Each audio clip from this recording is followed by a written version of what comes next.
There we go. Good evening, everybody. Just getting started. Do this life cycle.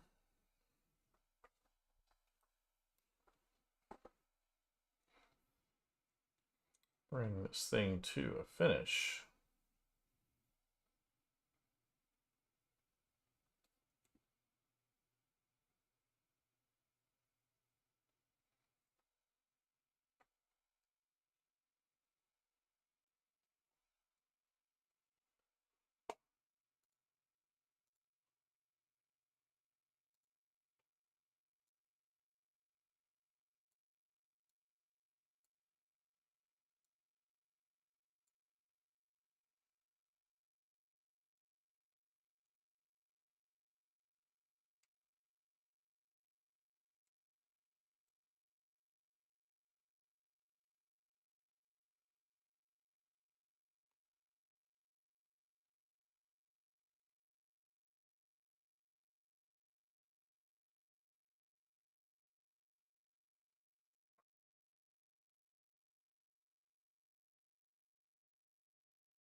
Good evening, everybody.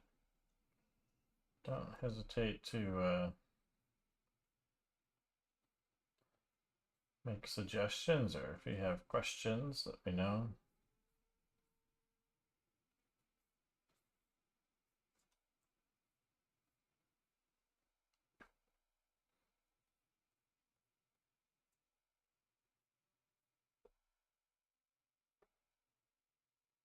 I guess that's not plugged in over there, huh?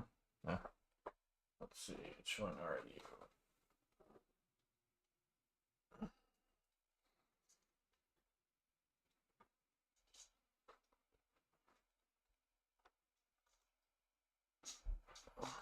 Just realized something. Come on, you. Why are we getting wrapped the other way?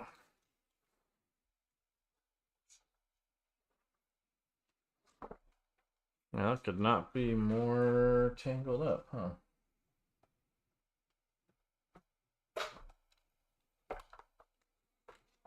And then plug you in.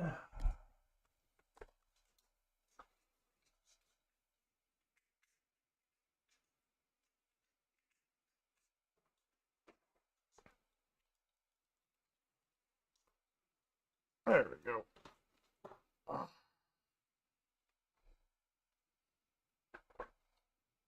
Alright, where was I? Just realized I hadn't set up something properly.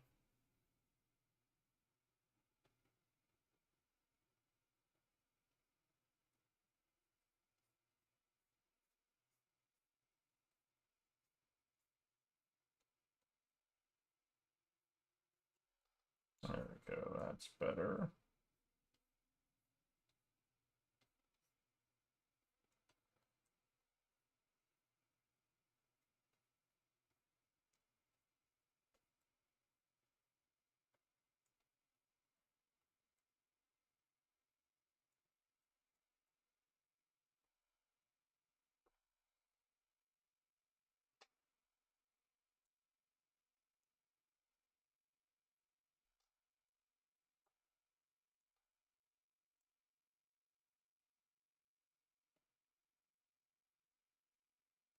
Alright, that's better. So let's get some fresh highlights on that.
Good evening. Trying to bring this little thing to a close today, if possible.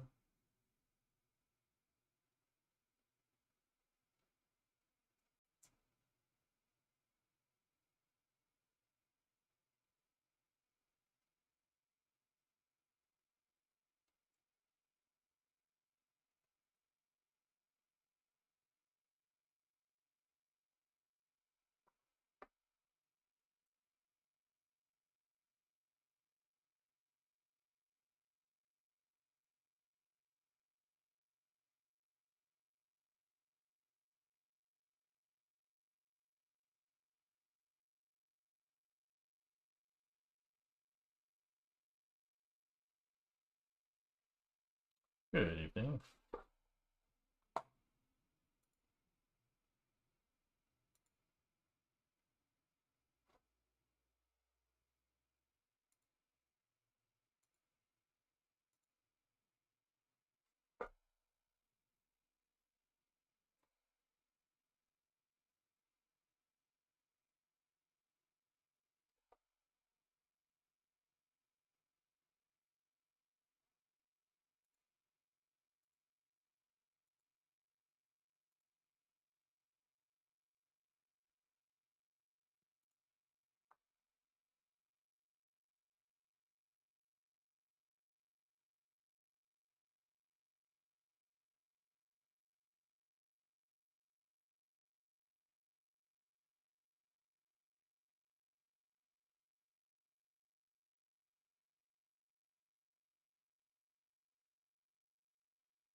Good evening. Everybody popping in and out.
All right, a little easier for me to see.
Good evening, everybody.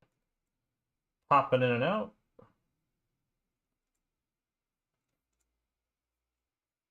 That's right. That's what that was.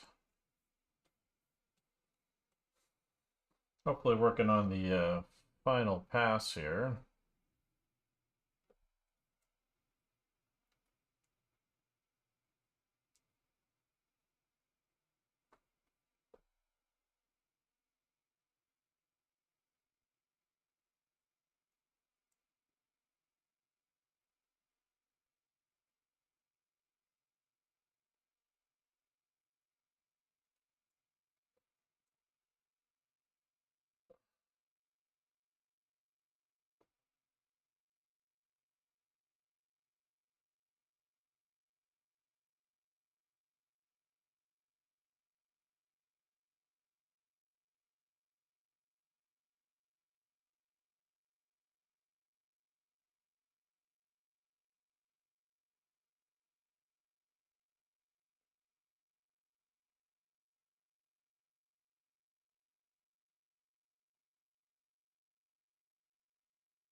Good evening.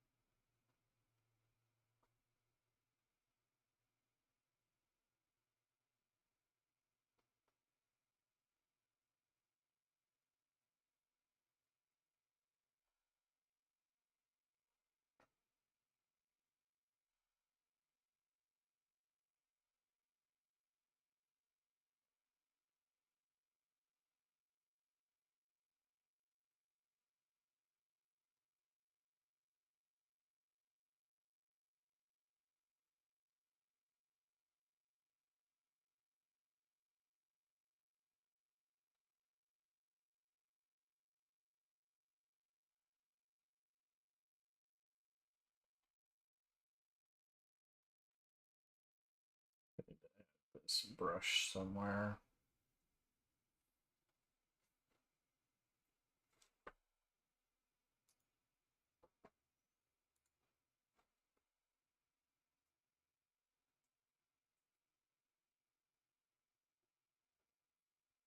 What I love about this program is the ability to do these custom palettes. You can drag brushes and commands and other things onto them, which makes it really easy to access things you use all the time. That's just always been part of how the program works.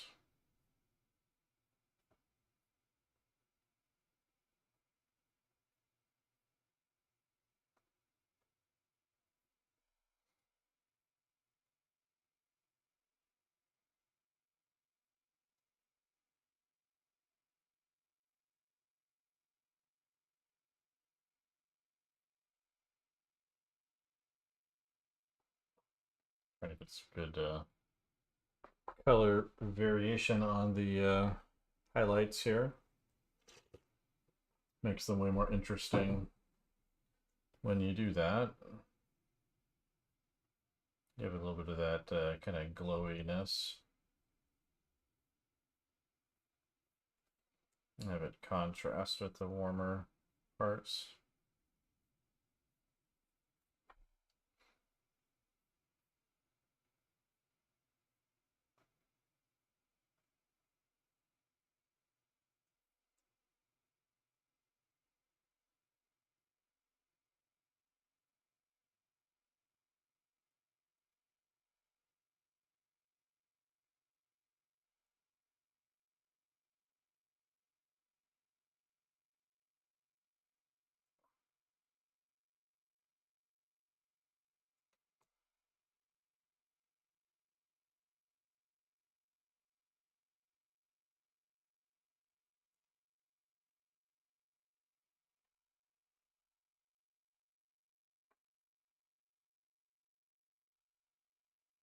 Alright, subsurface scattering.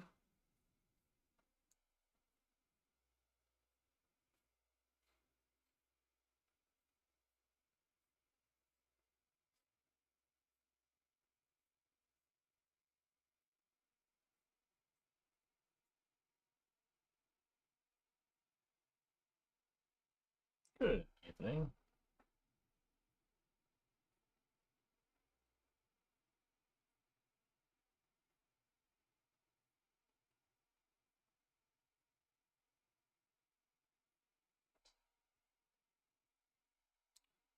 Let's see.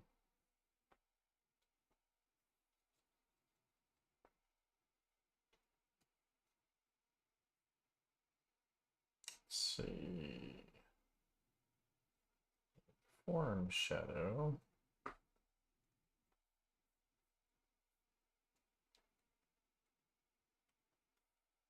Oh, wrong button.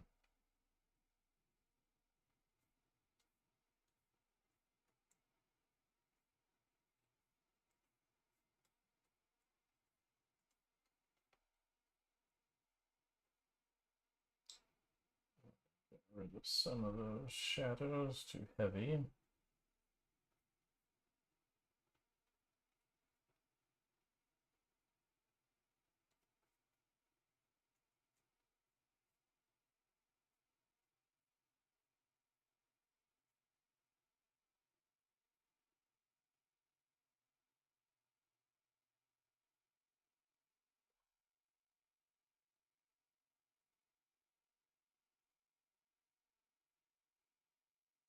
Bigger. There we go.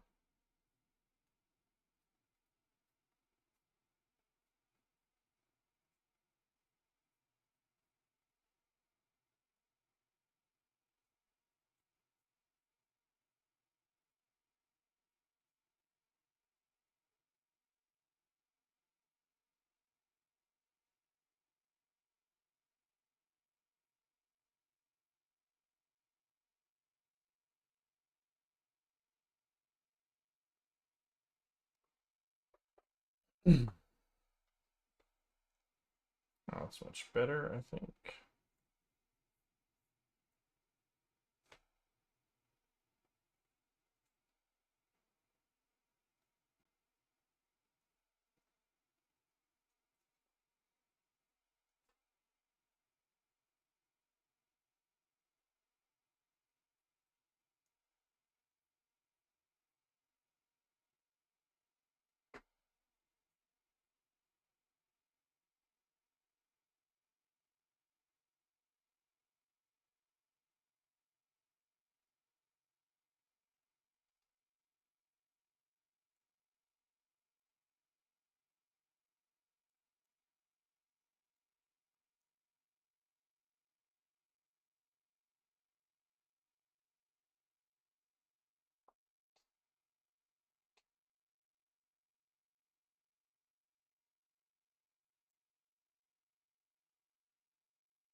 Good evening.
That's much better.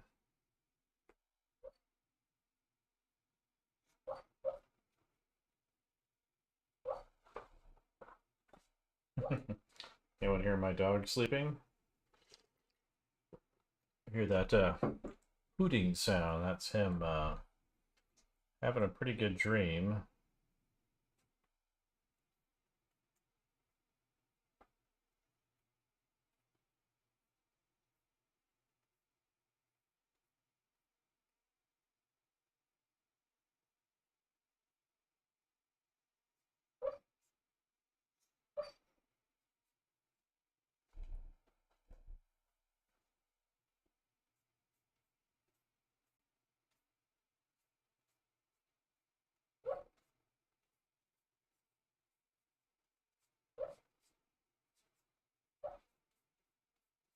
Can you hear my dog?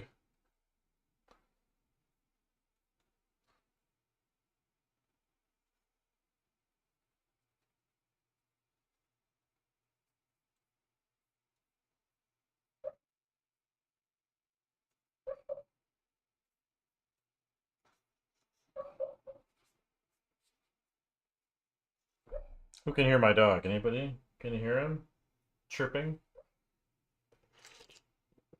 He's dreaming.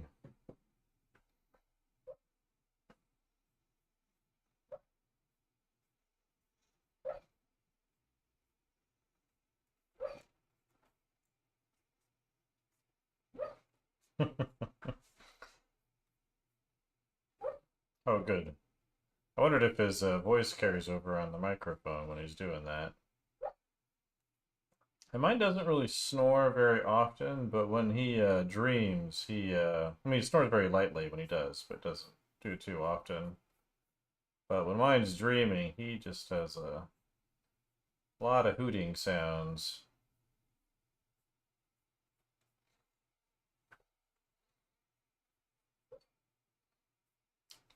He's got 2 beds under my desk here, so I think he's pretty comfortable out there.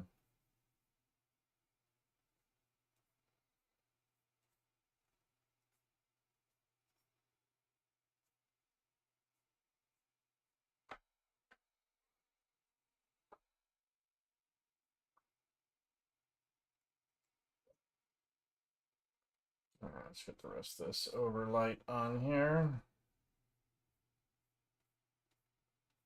And we can erase it off the edges.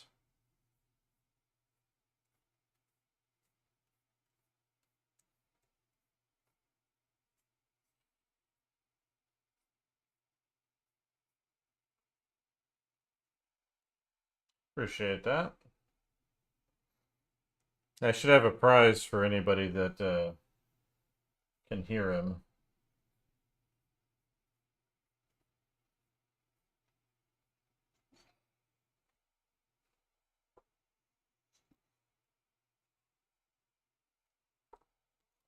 Alright.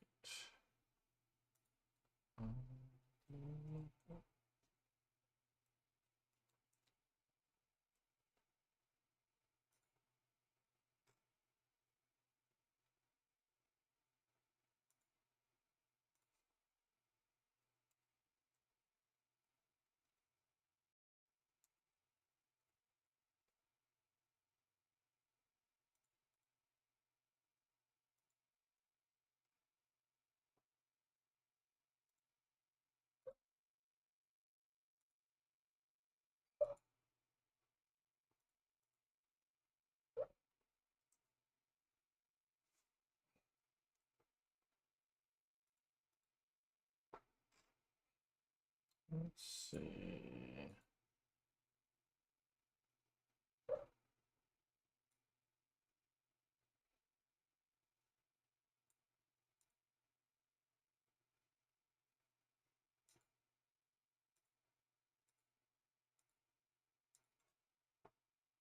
There we go. Had to give myself something else to listen to. Went with that Sirotkin, Andrus Mamontovas, and Arlina Orlova.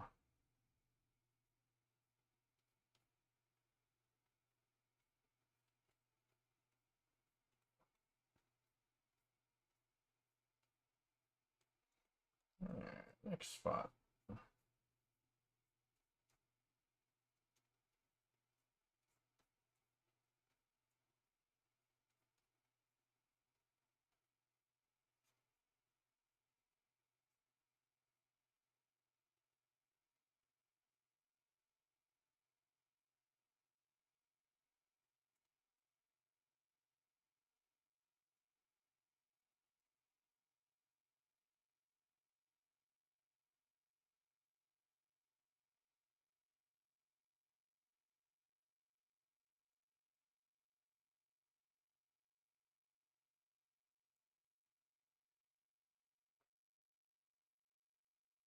Anybody have a good weekend? I know there's a big sports ball event in the United States.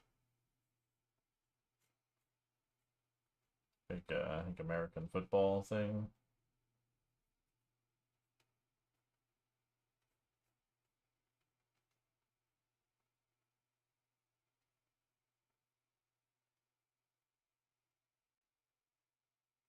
It was a good sketchbook opportunity.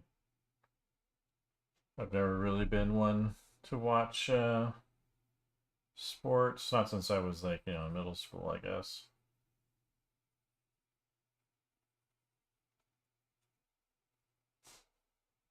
Ah,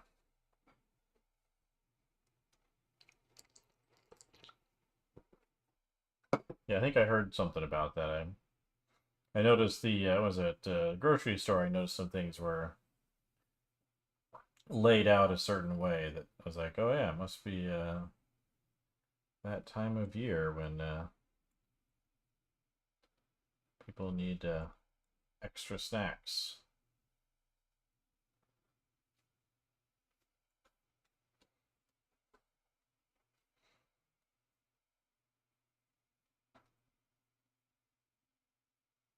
I think what made it really hard for me to watch any sports was A, I like doing art more than watching sports, but B, uh, sportscasters. I can't stand them.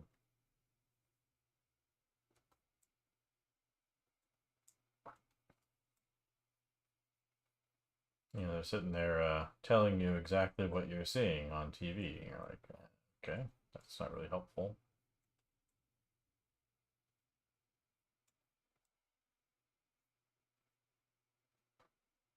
Well, at the same time, acting like they're providing you with some very in-depth analysis.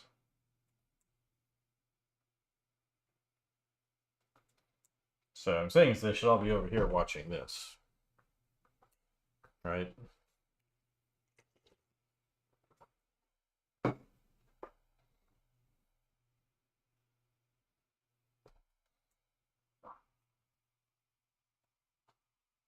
It's kind of what I think.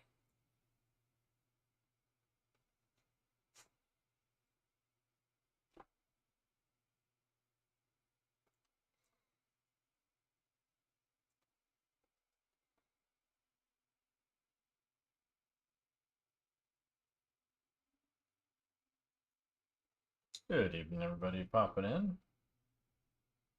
Hope you're having a good weekend. We're almost out of it, though.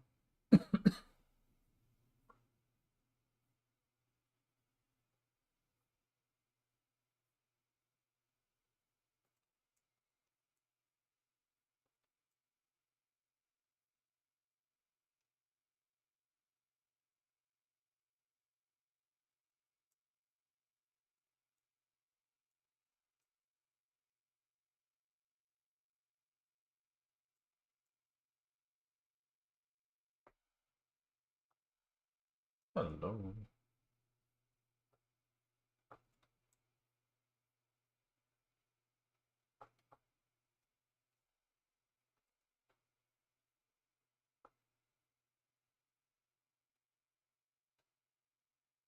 Good evening, everybody popping in. Getting a little bit of a crowd in there. Do let me know if there's any questions, anything I can help you with. Do not mind chatting while working. This right now I'm kind of just plotting out all the parts of the light into this.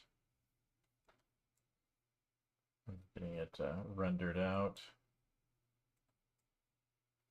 Clean it up and then go through each of them one at a time for each of these parts.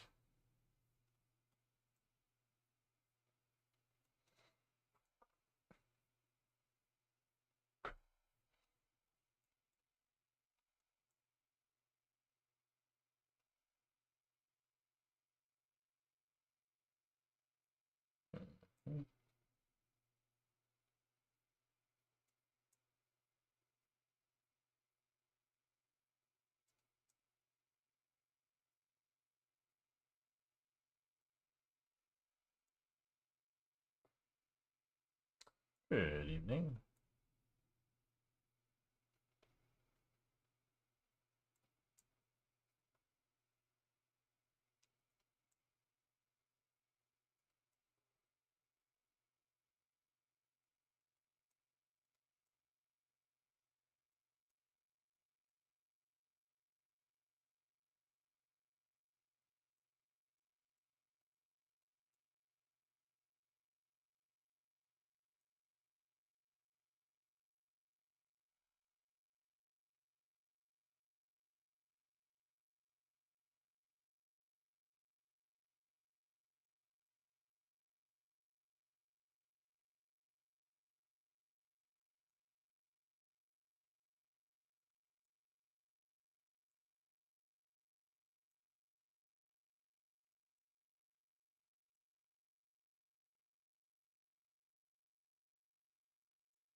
Yeah, this is a working on a this Bramble project. Been working on it for a while, but finally got some clarity on it, and so I'm making some making use of it as a way of kind of updating my portfolio.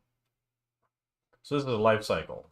If you look at the whole thing, here's the adult plant, and then there's the seeds at the top, and then they land, and then they start growing, and growing, and growing back into the adult. So I like to do these along with some kind of shape variations as little palettes as part of my kind of world building process.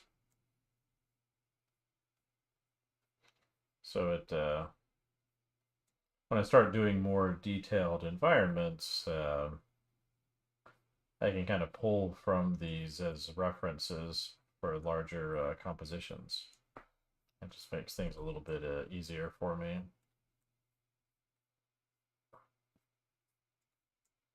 It's kind of a process to a certain degree that I inflict on my undergrad students at the university I'm at.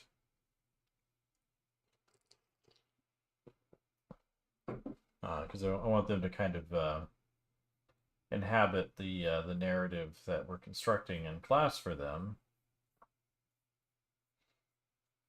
And so this is a good way of kind of getting them involved in it. So it helps me because that's so, it helps me. Hopefully it helps them too. But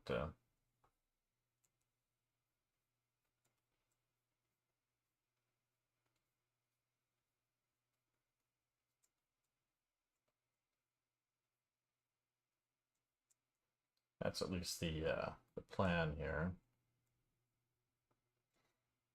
And this is part of a larger project. So I wanted to kind of do a portfolio refresh this year. The main plan originally being to look for some freelance and things, but as I've been working on this project, been thinking maybe it would be better to do some kind of let's see where the shadow go up there. Some kind of art book.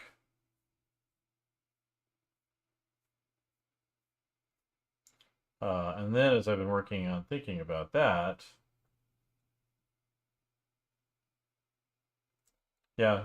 And it's also like, it's helpful. It's not just doing a bunch of random images. You kind of build around one singular idea. So that's what I do with my students. We have a whole narrative that I'm kind of borrowing from a Robert A. Heinlein book. But for my, what actually I'm thinking about doing is actually using it as we're just gonna do the art book and the portfolio thing. But I'm thinking, well, what if I did a little graphic novel? Uh, start off with a simpler story and then do a more complex one if that one looks like it's something people want to see more of. So I've never done one before, but I thought it'd be a good way to bring together a lot of the things I've learned over the last few years.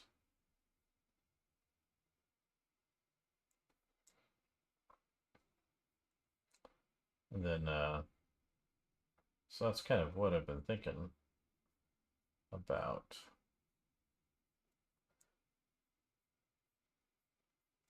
And then I like to use this particular painting method. It's almost more like I'm using 3D layers to render. So I've got, the different major parts of the light all kind of separated out here. And so I've got like, form shadow and ambient occlusion and overlight and uh, highlights and all that stuff kind of all set up on their own layers with their own layer effects. And then all I have to do is just have my base color, which is at the very bottom. So if I turn off all the lighting here, oops, one at the top.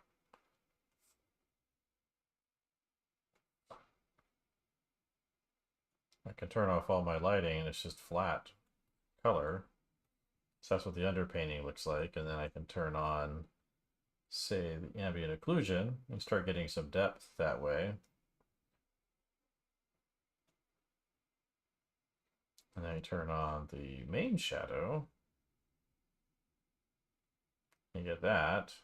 And then you've got your kind of overlight from coming generally from above. You've got your bounce lights in there. You've got your just the other base color and highlights and subsurface scattering. So it looks very 3D. A lot of artists, they kind of use it and then what I've seen them do is they'll kind of start this way and then once they're kind of happy with it, they flatten everything and kind of paint over it, which works, it's fine. There's nothing wrong with doing it that way. But I like to kind of keep it this way the whole time. And that way, if I want to, I can paint underneath all these layers. So like if I wanted to, put a pink stripe in here, I can, and it doesn't really destroy the lighting. So you can come in and make color variations pretty easily in here. Probably gonna lighten up this background eventually too. We don't want that color there, I want it up here. The only trick is you kind of have to keep remembering where you be on the correct layers, otherwise you can quite easily make a mess if you start painting on the wrong one. You get absent-minded about it.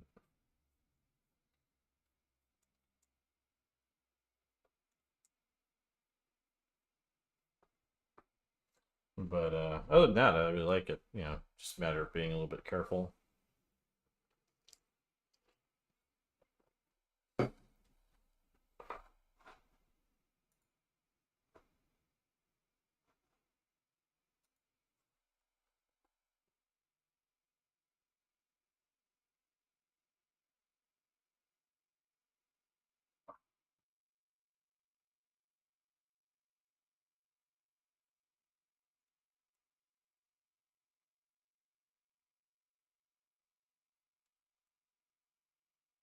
But it makes it feel very 3D, which I really like a lot.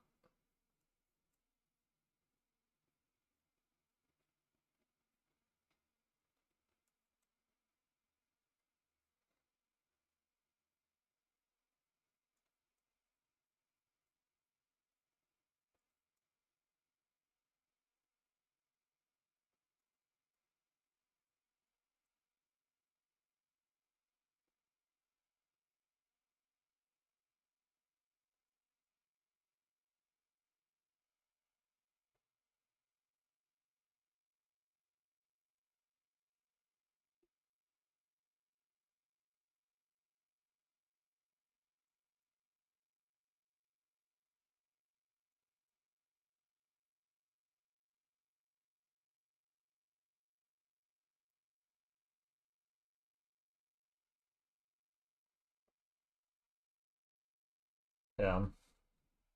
Yeah, you have to be really careful, yeah, because sometimes you can really mess things up. Actually, if you go watch, I think it's the last stream, I accidentally somehow deleted the shadow layer on this thing. I couldn't get it back, so I had to go back in and repaint it, which was a bit of a bother. And I haven't really been saving versions. I just, saved the one. Programs are pretty stable these days, though. I did have a student in class who had Procreate crash on her. I think I saw a Photoshop crash recently. I think it was me. I don't remember. It wasn't too long ago. I've never seen Procreate crash, so that was quite the shock.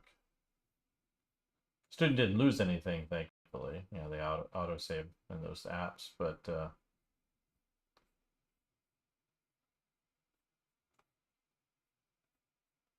as portfolio project too, I kind of want to bounce around different media. So I'll probably do like a couple of these in this program. Maybe something on the iPad.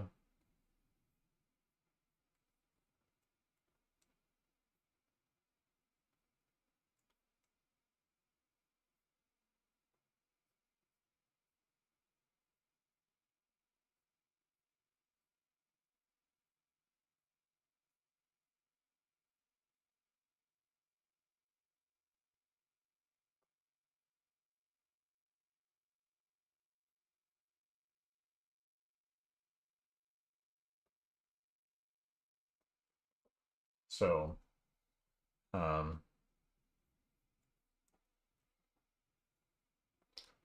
and then this program, it saves like a backup version of your file as you're working.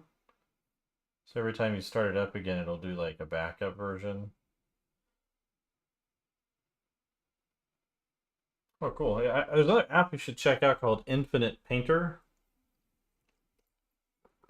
It has a lot of really handy tools and kind of working methods that other apps don't have. I've done presentations with them. It was after been using the app for a long time. I did a Lightbox thing for them a couple of years ago, and um, they have like some interesting perspective tools and working methods. Like in Procreate, when you want to draw a shape and you want to edit it, you have to like hit a separate button. So if you want to draw an ellipse, yeah. So yeah, it's on multiple platforms too. So it's on Android and iPad, or Apple rather. Um, I drew a spaceship for them. So if you go on YouTube, you can find it on their YouTube channel. Spent like 2 or 3 hours. I forget how long working with them. It was when it was on Zoom. So, but I really like it. I think it's got some unique things that it does. But yeah, Procreate's great. I also like Art Studio Pro. I haven't really used it in a while, but I used to use that. Used to be the main one I used. Because I liked how it was like almost more like Photoshop. I like to play around with Fresco. I really like their watercolor tools. I'd like to maybe do a little portion of this project using Fresco. And it's also on your desktop and the iPad too, so you can get it in both places.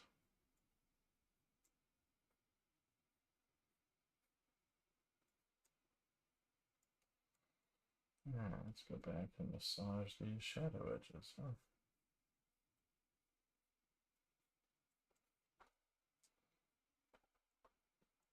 Yeah, but when I was a student, the mid 2000s mostly, or early 2000s, I guess.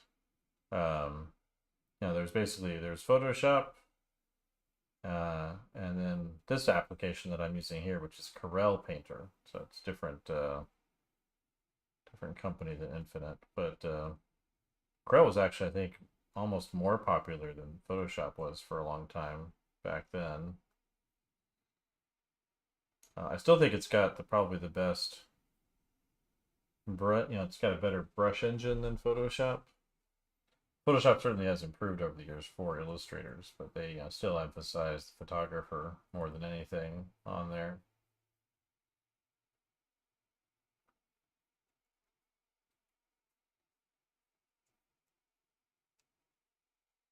But so this was the program I actually first learned digital painting on. It's one of my professors used a lot. He actually wrote a couple books on how to use it.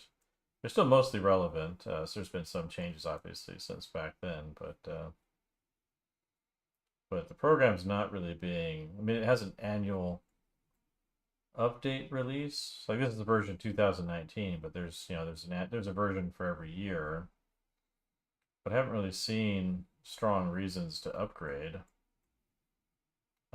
Especially since I got this one for free because I was on their beta testing group for a while. But I think they didn't like my comments because I was like, well, why aren't you doing this thing or this thing? Why is this thing still there? Like, it has some quirks. So if I save this file, it will try to save it as a compressed version.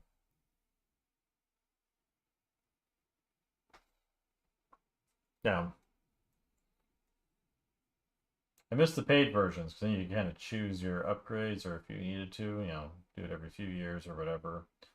Though technically speaking now, like it's technically cheaper. So if you were upgrading every time for Photoshop back in the day with every version, which happened, just about every year, it was like, $800 or $700 for the full non-education version of Photoshop. So, if you put that together with everything else in the Adobe library, what they're charging really isn't that much if you're working actively. But still don't like the subscription thing with them.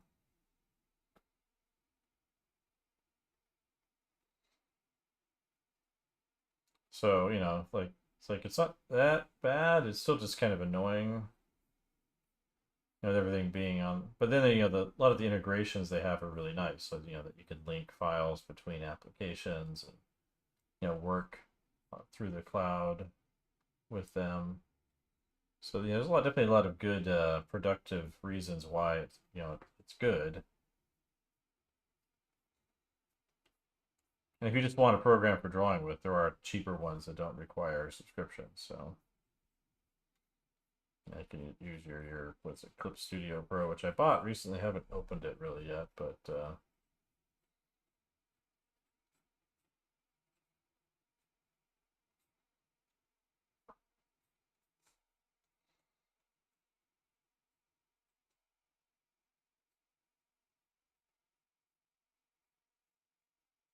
so there's a lot of it's all very interesting to me, but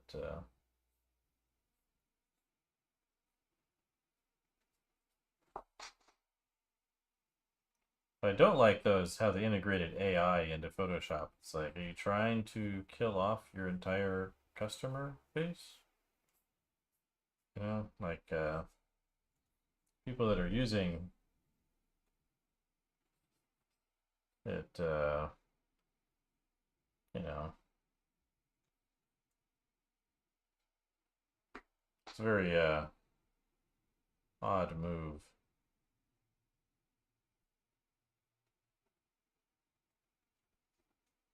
Actually, the first version of Photoshop I thought I bought legit. It was off of eBay. It was this disc that came with this code. And I didn't realize at the time that it was pirated and hacked on this drive, on the CD it came on. I think it was like Photoshop 4 or something like that. I didn't know how things worked on the intertubes back then. It worked just fine, like it was just a cracked version apparently. So I just had like a code on it and I just plugged it in and it worked. Um, this is like 2002 or something like that. Possibly 2001.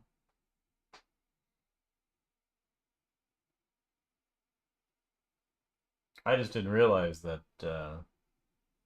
that's what it was. So I could get the student versions, back then.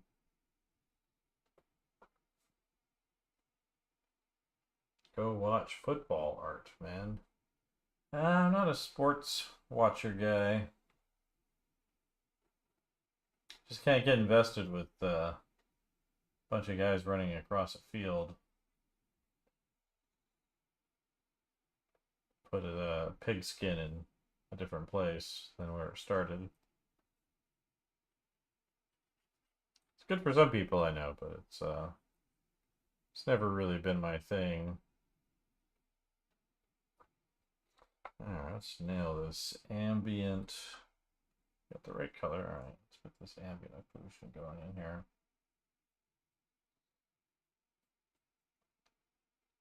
I'll turn you on, but turn you way down.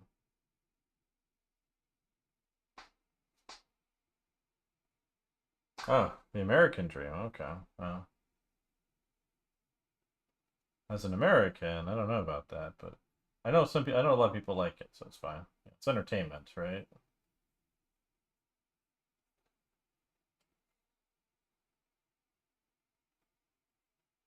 It's harmless, to at least the observers.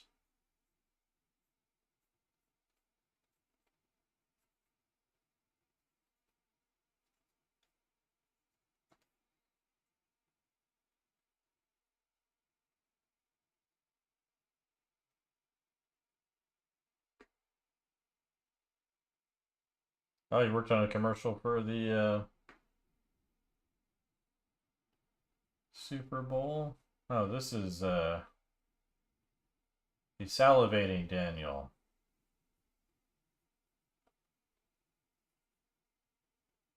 Right? Am I remembering the Instagram name correctly?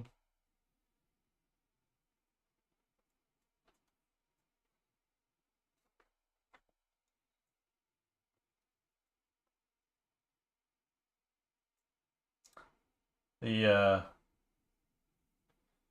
you might actually like what I'm doing here. I'm painting with render layers. So I set up the different parts of the light. So the different types of shadows and highlights and overlights and things. I'm painting directly into them. So I'm working on the ambient occlusion layer. Yeah, Daniel there has a real job. He's a motion designer. It's like a real profession in the arts that people pay money for.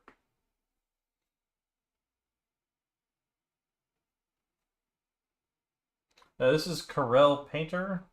It's not as well known as it used to be. It was the first painting program that I learned to use when I was in school. Because people used it a lot more than Photoshop. At least it was kind of even at the time, but I think it was used a little bit more. Because it has, certain things it does really well.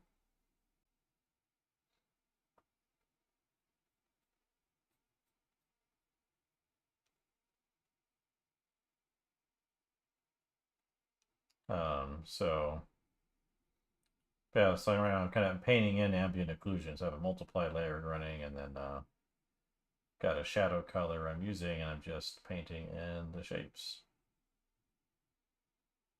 So it's similar how you might even edit like a still render, right, from a 3D program. Except I do my drawing, which is on top, and then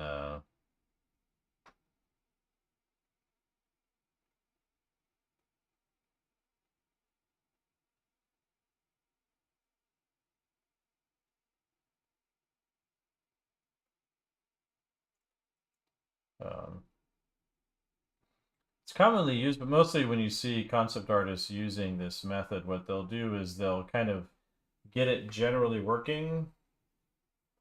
That's just what this is kind of the more finished area over here. So if I turn the shadows back on, so take what difference it makes, and I get rid of the ambient occlusion, and then I get rid of all the other parts of the light. Just turn them all off. And the base color is just flat for the highlights. So that's how the color looks. And then you can turn on the occlusions and the form shadow, bounce light, highlights, well, specular highlights, I guess, of the overlight, subsurface scattering. And what's nice about it is you can take that underlying color and if you wanted to change the base color underneath, you could put a smile in there.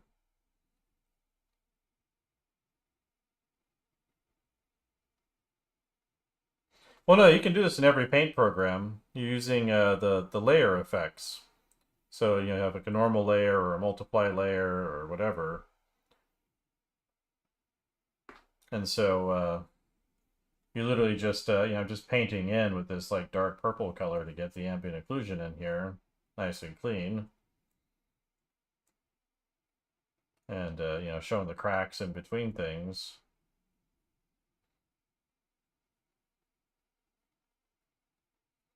And then, so you can do this in Photoshop, you can do this in Procreate, you can do this in everything. I just have a particular layer setup that I use for it. It's mostly multiply layers for the shadows, overlays for subsurface, and kind of the overlight as separate ones, and then uh, what's it called? Screen for the highlights.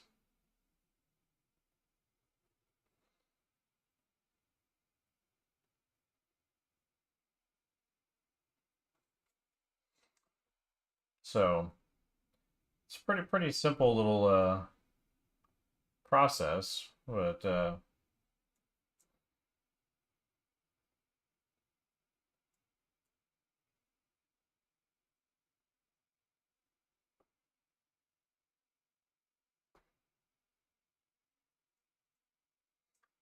it's like it's painting non-destructively, if you will.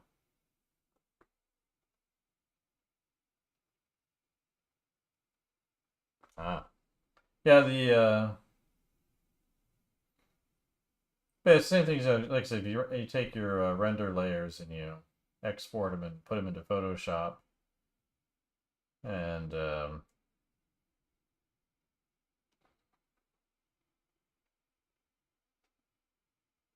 yeah, the way I learned initially was to just paint the whole thing. So this is actually an intentional thing I learned how to do a number of years ago. So I like both. I can do them both. I just like this one has a particular kind of effect that I like.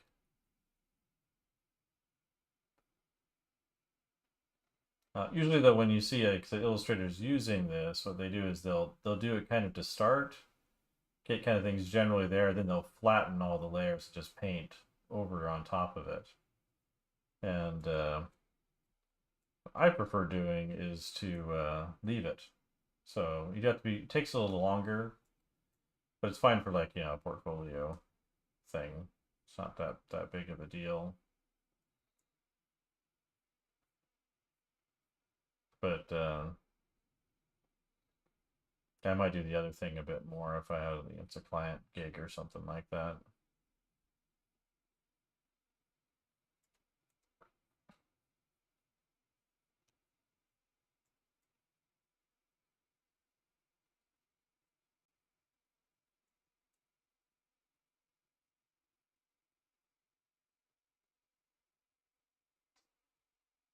So um, it's like I'm probably going into way more detail than I need to for this one, but you know, can I say it's fun?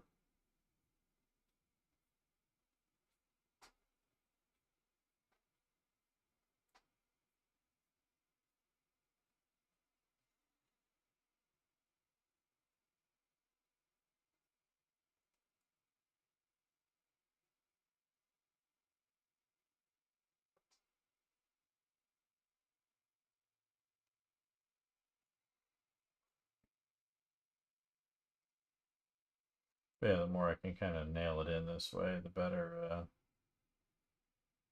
more effective the look will be.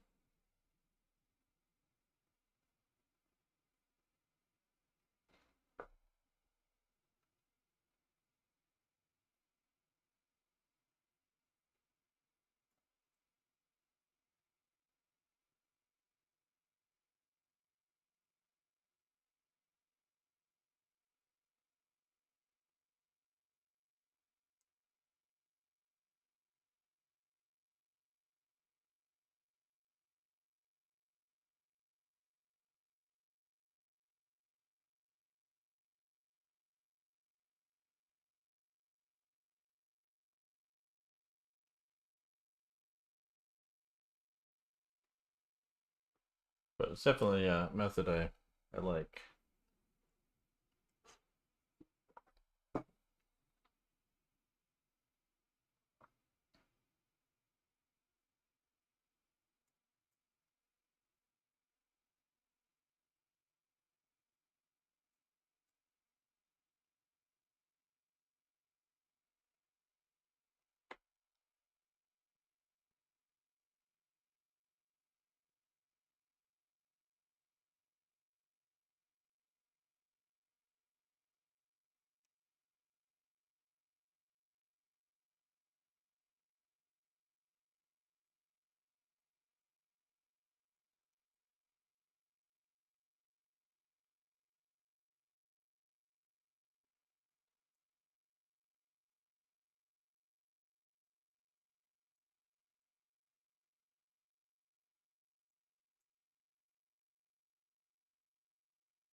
Set eraser.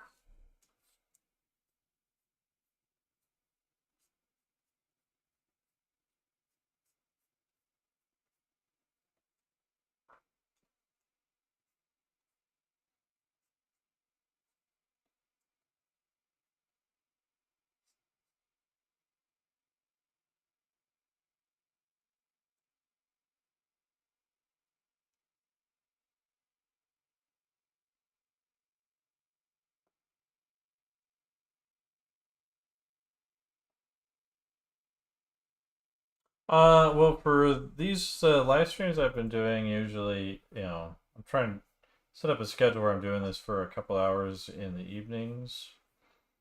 But I'll go, if I'm generally just working, I'll work, however long I want. I do have like put my lunch at a certain time and dinner at a certain time, and I get up at a certain time in the morning. Um, but usually I like to work until I'm not sure what to do next.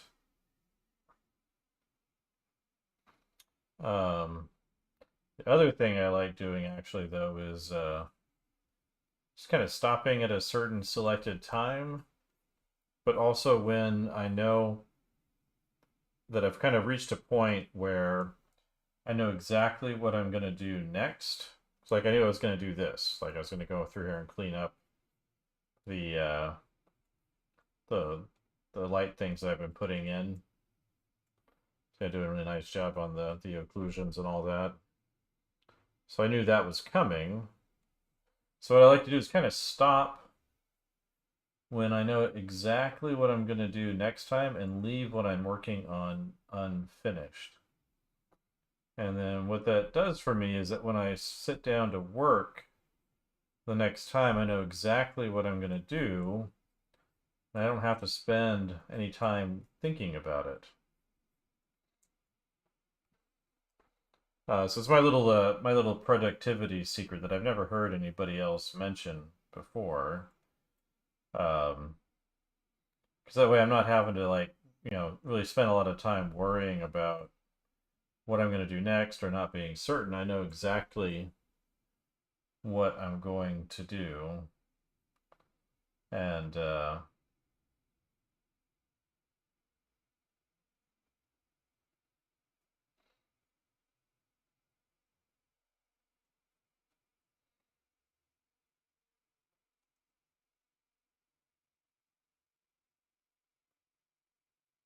rather than you know, running into some artist block or something because I'm uncertain about the next step. Especially when I'm working on my own project. So I'm doing stuff for other people, it's always easier because usually they've got feedback for me to work with. But it's my own thing. This helps a lot with keeping focus.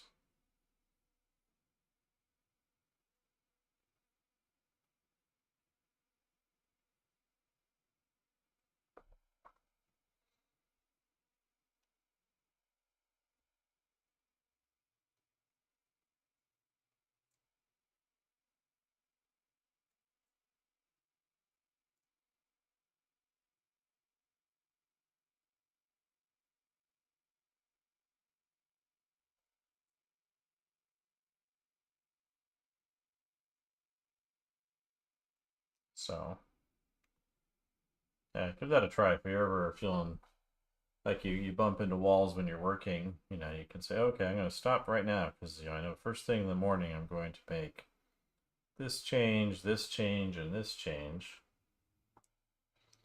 And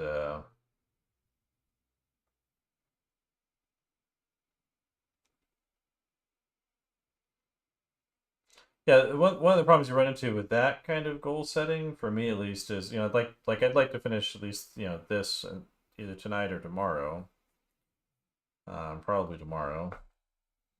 But the better kind of way you're seeing a lot of people talk about goal setting is where instead of saying I'm going to complete X number of things in a certain amount of time, unless you've got a deadline, but rather you say I'm going to spend a certain amount of time working on this thing today, because that's easier to control. It's hard. It's often hard to anticipate how long it takes to do things, especially if you haven't done them very much.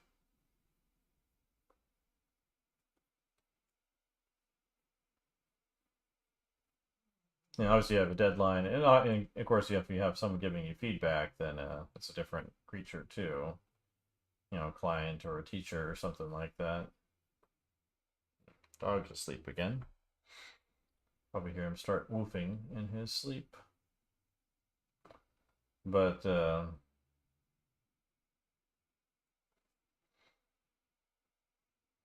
yeah, usually like if you're working on some drawing skills or a particular project, you say I'm going to work on this thing during this amount of time, to so hopefully I can get it closer to where I want it to be.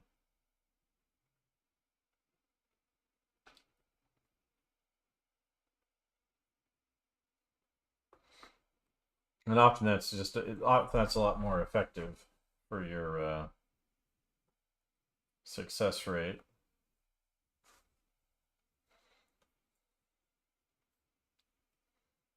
As soon as I kind of made that more of my goal, like part of my goals for this project is I want to have certain numbers of certain things done as part of it. Yeah, so I have that as a fixed goal and kind of a production list, if you will. But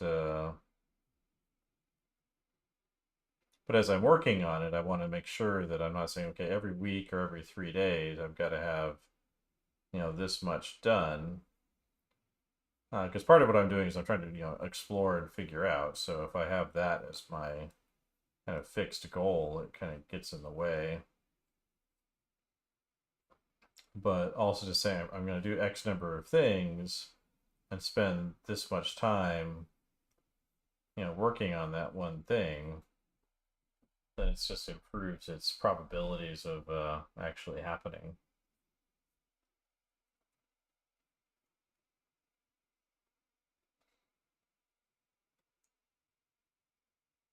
But yeah, the intentional procrastination thing is my little thing that I like that I've come up with for myself. Recommend to people all the time. It's getting late. Just stop where you're at. Say, okay, tomorrow when I pick this up, I'm going to do this, this, and this to start off with, and then That often makes a big difference for me, anyway.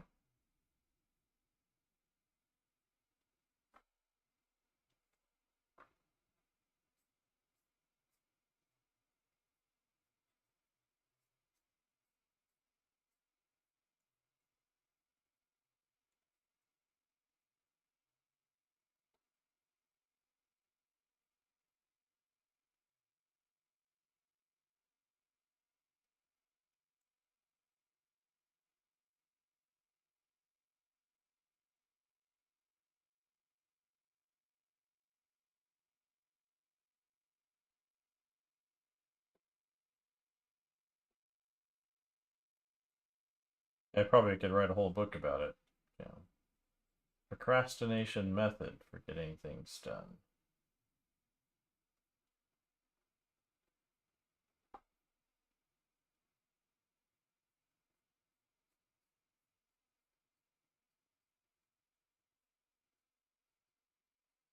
Get more done with procrastination.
Good evening.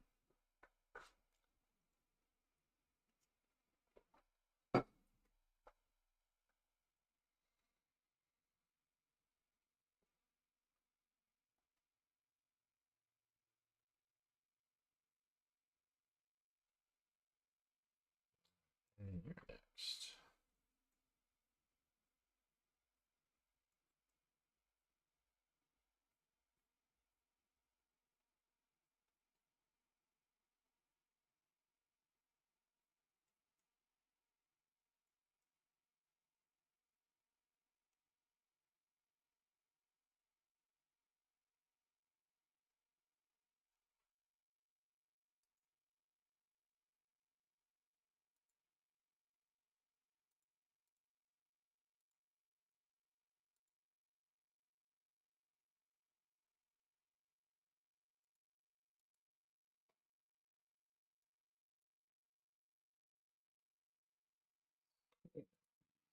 Edges.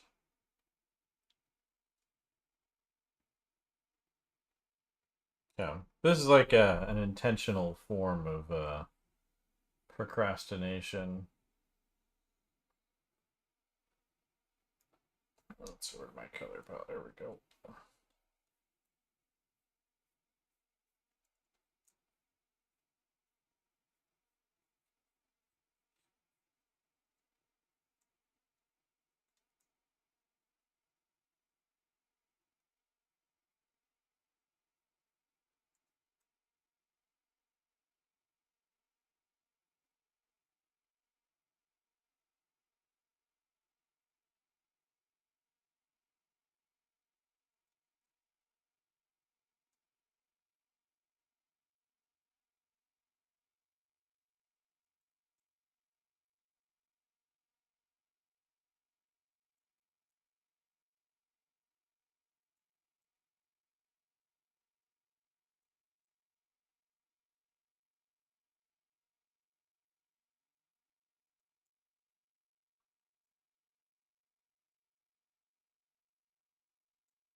Yeah, artists definitely like procrastinating.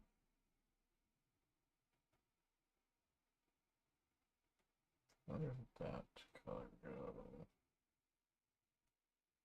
It's down there, I see.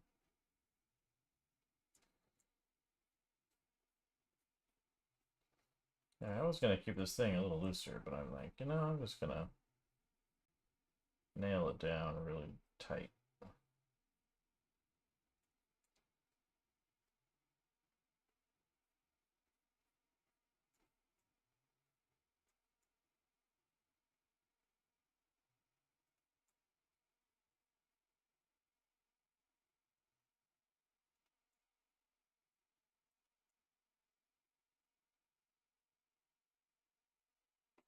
Good evening. Anybody try the YouTube or Twitch feed?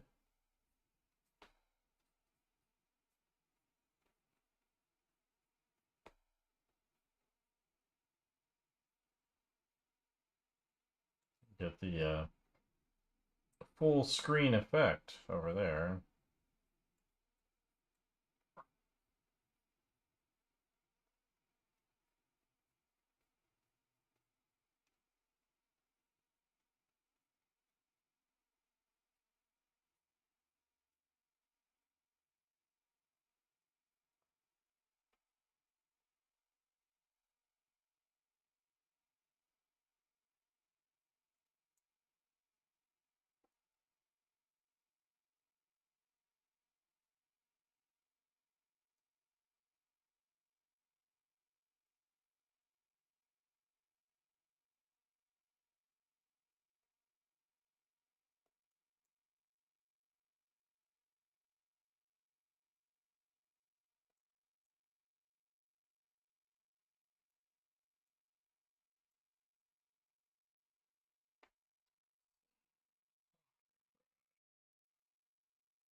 Probably this planet's got all these intertwining aspects, so it takes a while to get in there.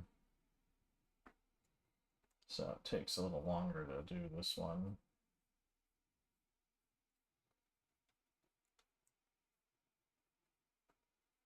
Really get all the pieces articulated.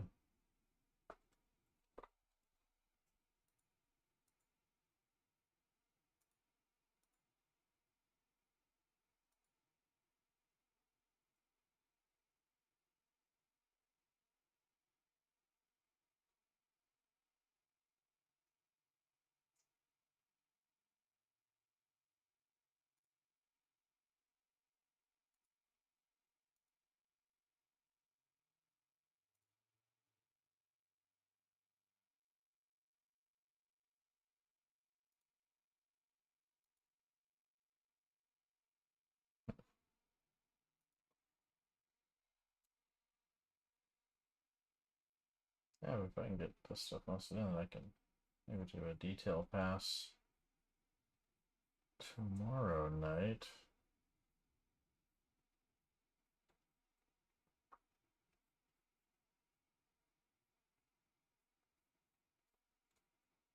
Maybe open up the palette just a little bit so I can get the little variations on the full-grown ones off to the side a little bit.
Much better. That overlay too, just to make it a little clearer.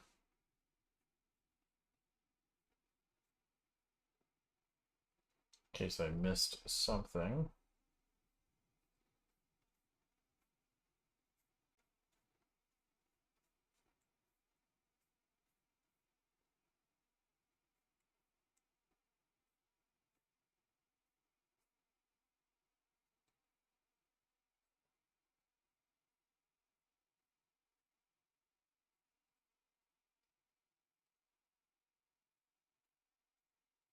All right, you're next.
Good evening.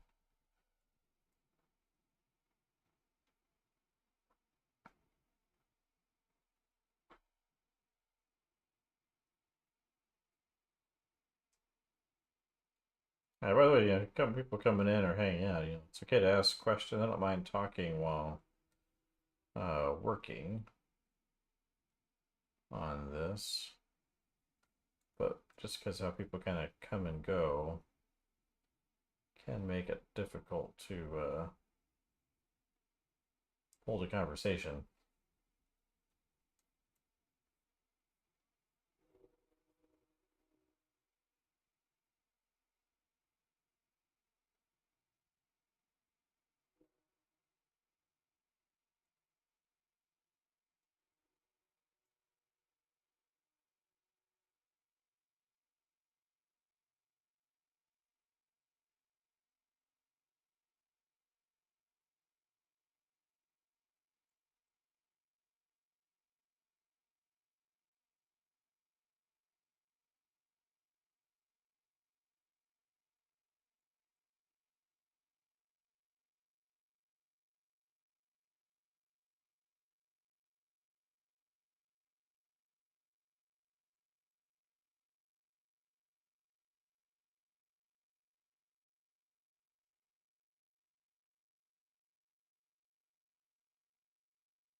Keep that in view.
Oh, so the other thing with the procrastination thing, having like a set amount of time that you're going to work on something and stop, it kind of speeds things up a little bit.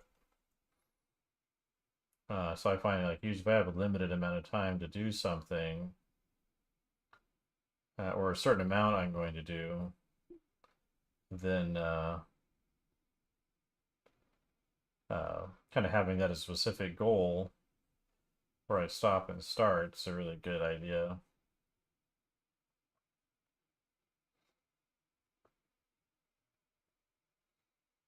Alright, so erase that stuff now.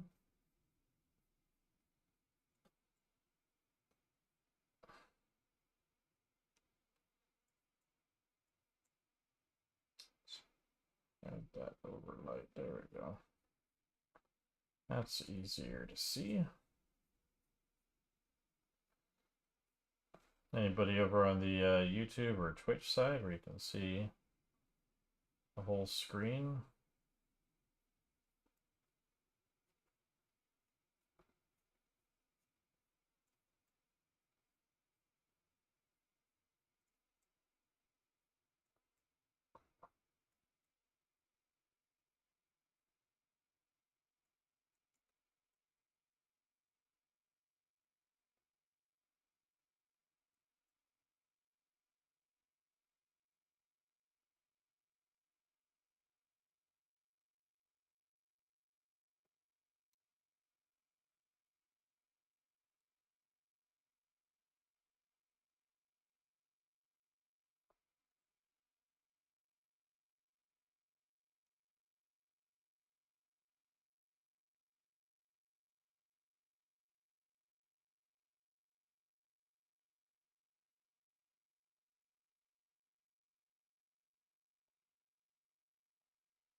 Good evening.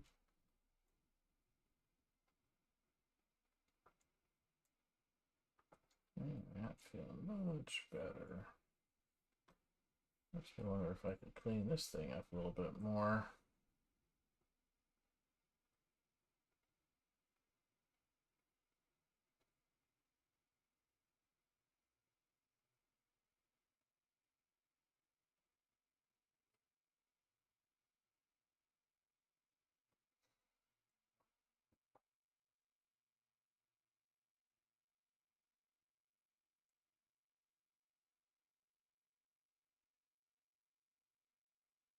And of course I can.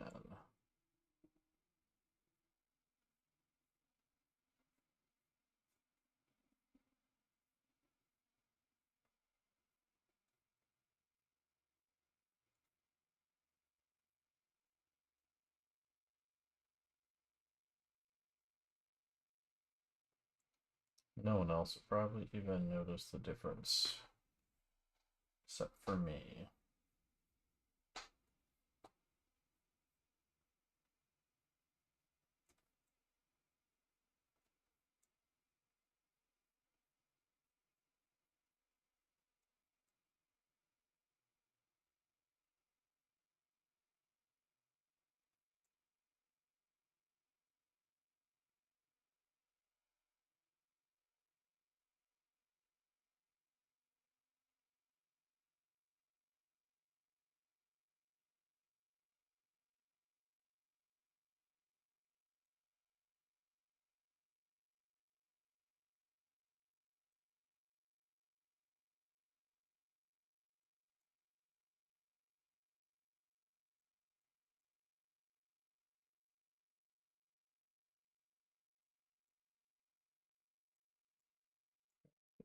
More 3D.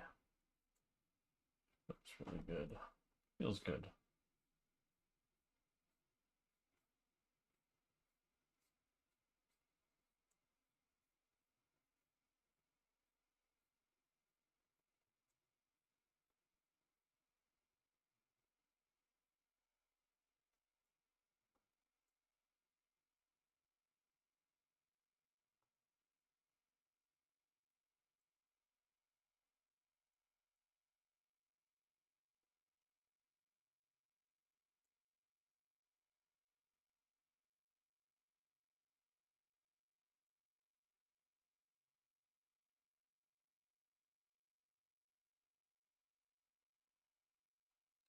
Good evening.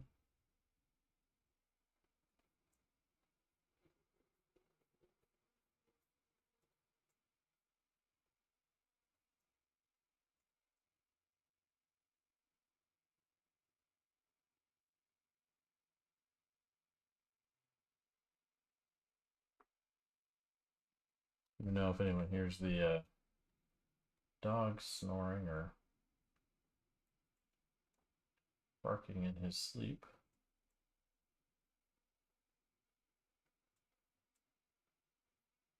It's more of a quiet woofing sound. Oh, he just woke up.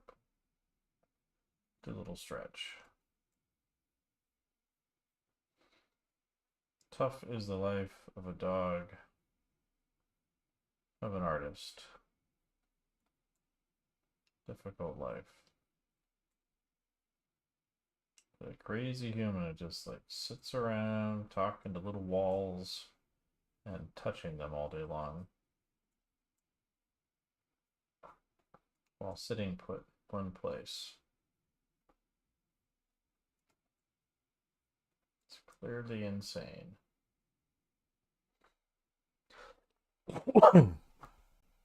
Excuse me.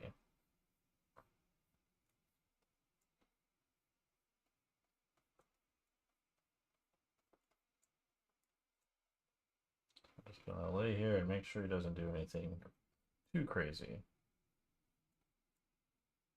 And remind him when it's time for snacks.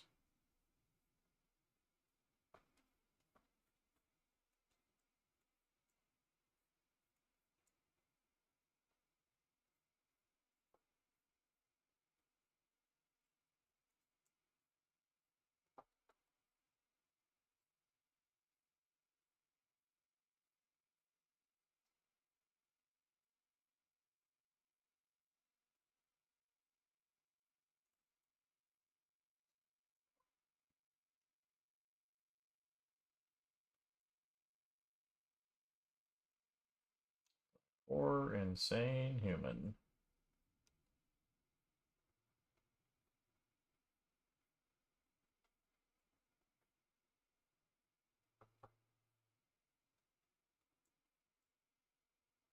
$18, huh?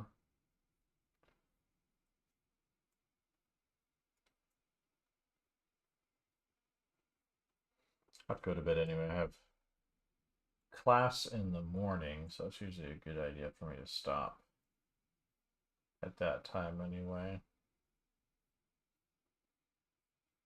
Not that class doesn't start till 10, but I get there between 9 and 9:30 to set up, and then have a morning study program I've developed for myself that takes up an hour or two in the morning. I need to start limiting it a little bit, but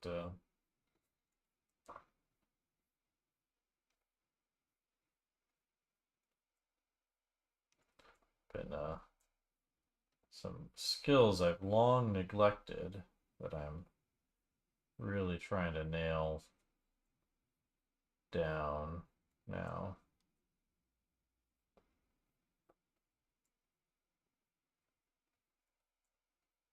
That I think will make a big difference for the things I want to do.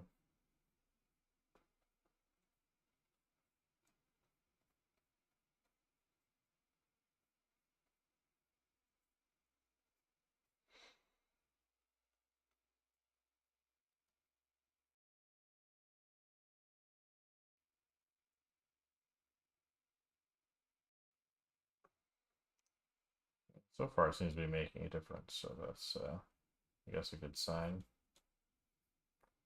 that I'm on the right track.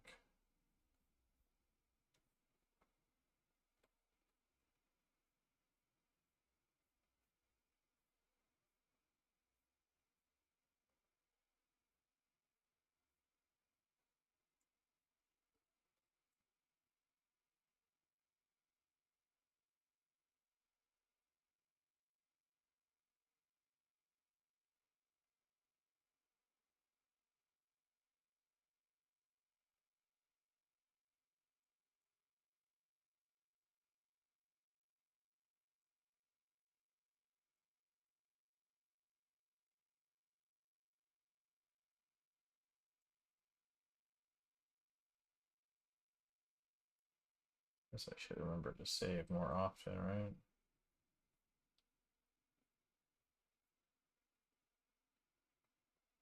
That's never been source of any artist's problem, is forgetting to save.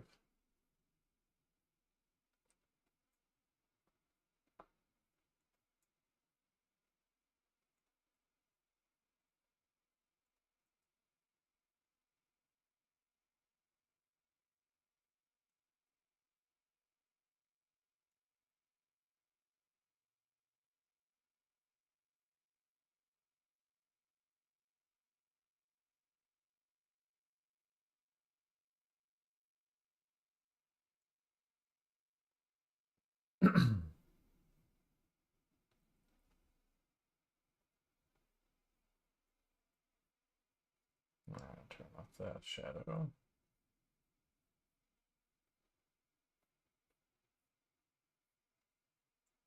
Good evening. Everybody popping in.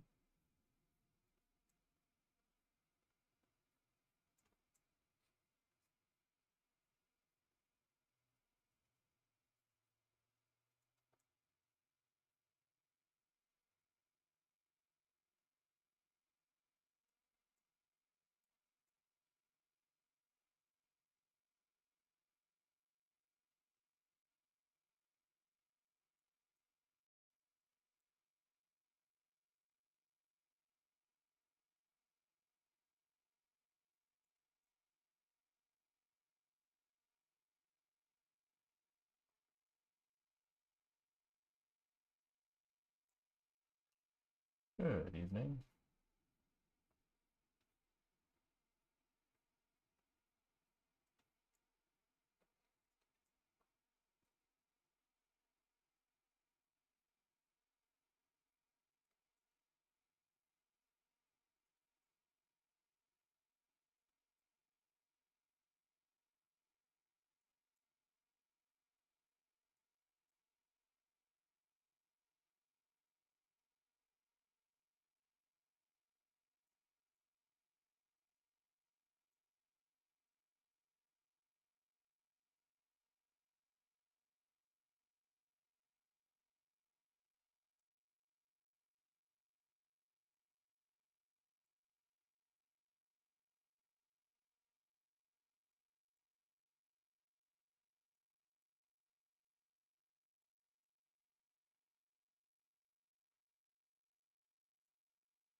That's good. It's not picking up the underlying color.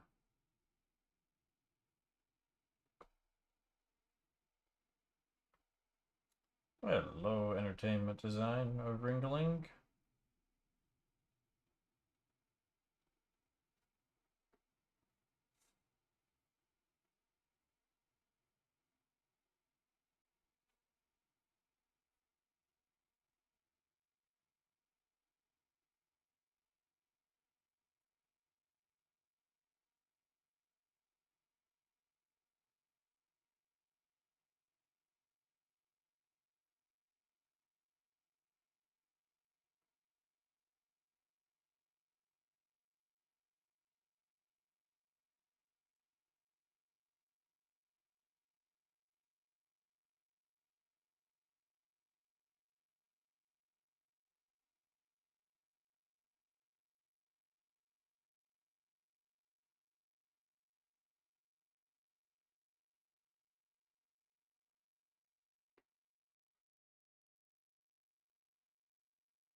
Alright, that might be okay.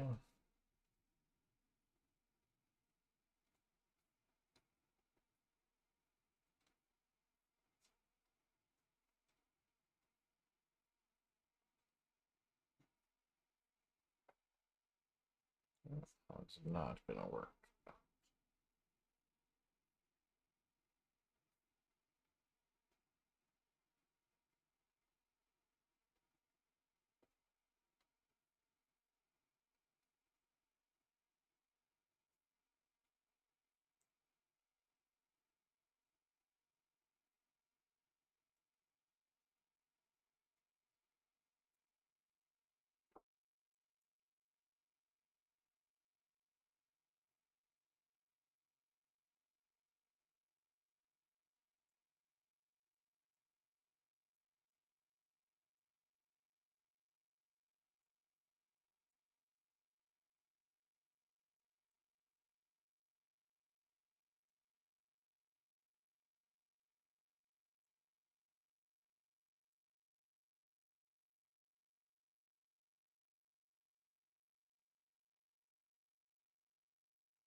That feels good.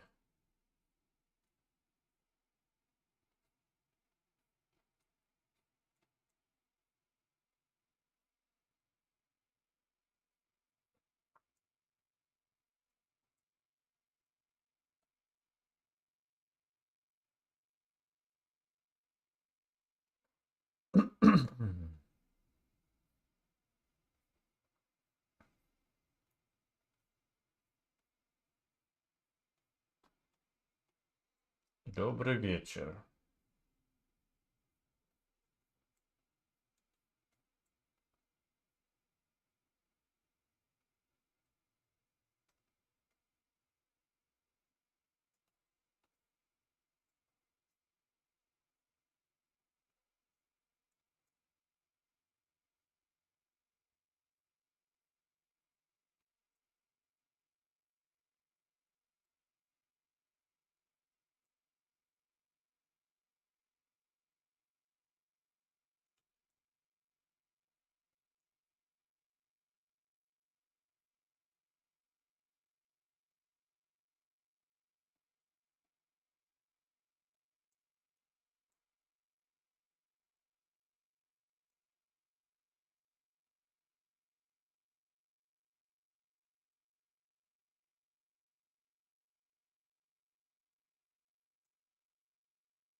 Right now, maybe I'll do that overlight next.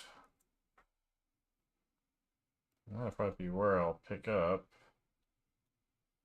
next time.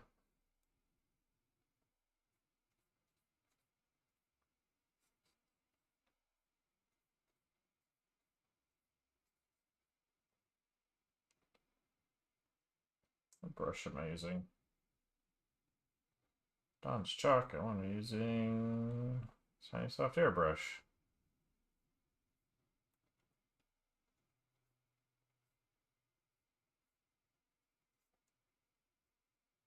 And while we're at it,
All right, 9 o'clock, huh?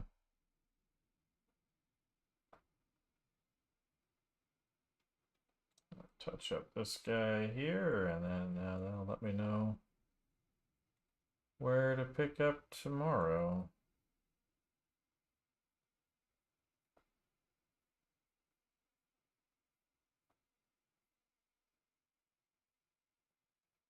That'll be an example of my postpone process.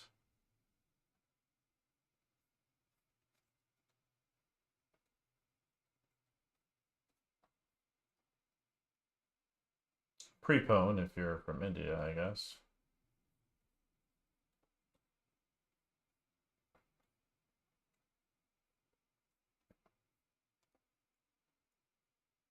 Appreciate that. I thought I was going to finish today, and then I realized, I gotta go through and really be careful with all these edges. Even though it's a pretty simple project, it's a good way to warm up into more. So I'm kind of ramping up the production here. Might as well set the tone properly, right?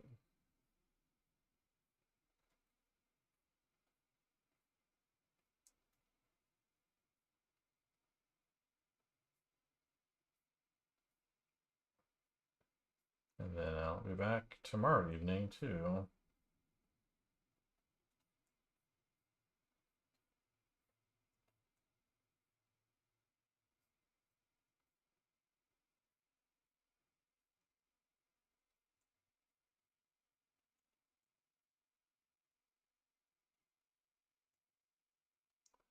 So that's the current plan. Even put it all on this schedule. Make my life a little bit easier giving that a try. Yeah, hopefully help out, Let me know if you have any questions. But yeah, I think I should probably go ahead and call it there. Turn all these lights back on.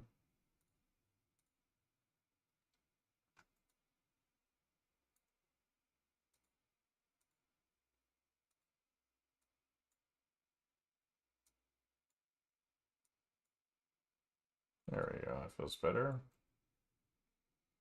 Save, and thanks everybody that came in, and we'll catch you next time.